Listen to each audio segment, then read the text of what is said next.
మీనరాశి వారు నూతన ఆంగ్ల సంవత్సర ప్రారంభకాల సమయంలో అష్టమి అమావాస్య తిథియందు ఎలాంటి విధి విధానాలు పాటించాలో ఈ వీడియోలో సవివరంగా సంపూర్ణంగా తెలుసుకుందాం.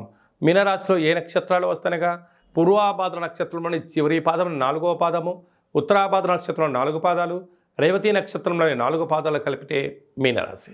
చాలామందికి పుట్టినటువంటి కాల సమయంలో డేట్ ఆఫ్ బర్త్లు లేనటువంటి వారికి పేరు యొక్క మొదటి అక్షరాన్ని అనుసరిస్తూ ఆ రాశిని తెలుసుకునే ప్రయత్నం అవుతుంది. అవి ఏ అక్షరాలు సరే పరిశీలన చేద్దాం. ది, దుమ్, శం, జా, ధా, దే, దో, చా, చి అక్షరాల వారు మీనరాశి జాతకులే. మీనరాశి యొక్క అధిపతి దేవగురు బృహస్పతి.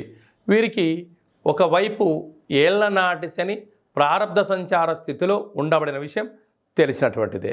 అలాగే రాశిలోనే రాహు సంచార స్థితి ఉండడం వలన వృత్తులలో, ఉద్యోగాల్లో, వ్యాపారాల్లో, సమాజంలో నిత్యము మీ వైపు అనేక మంది చూస్తున్నారు.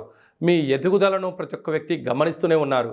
వాళ్ళ అవసరం ఉంటే మీ దగ్గర ఒక రకంగా వారి యొక్క ప్రవర్తన ఉంటుంది. మీ అవసరం వాళ్ళకు ఉన్నట్లయితే వాళ్ళ ప్రవర్తన మరో రకంగా ఉంటుంది. అంటే ఇటు తల్లిదండ్రులైనా, మిత్రులైనా, అన్నదమ్ములైనా కూడా మీ అవసరం కోసం, వాళ్ళ అవసరాల కోసం మిమ్మల్ని దిగజార్చే ప్రయత్నం చేస్తున్నారు.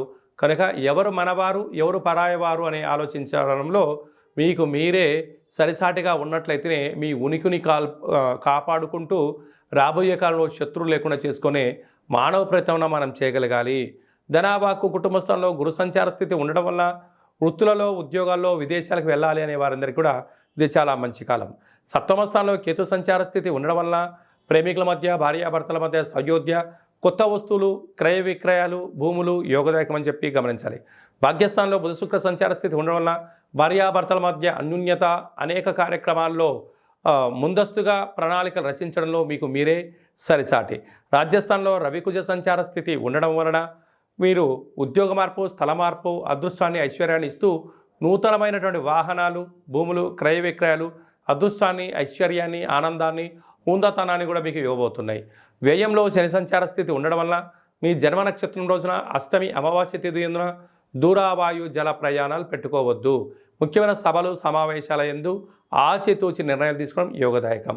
కనుక ఈ నూతన ఆంగ్ల సంవత్సర ప్రారంభకాల సమయంలో మీ జన్మ నక్షత్రం రోజున అష్టమి అమావాస్య తిథుల యందు సందర్భంగా వీలైనంత వరకు మీరు తెల్లటి నువ్వులతో కూడుకున్న ఆహారాన్ని వండుకొని బ్రాహ్మణుడికి కానీ, గోమాతకు కానీ, స్త్రీమాతకు కానీ దానం చేసి మీరు శనివారం పూట ఉపవాసం ఉండడం వలన, భూశయనం చేయడం వలన అనేక శత్రువులు తగ్గిపోతారు అని చెప్పి గమనించాలి.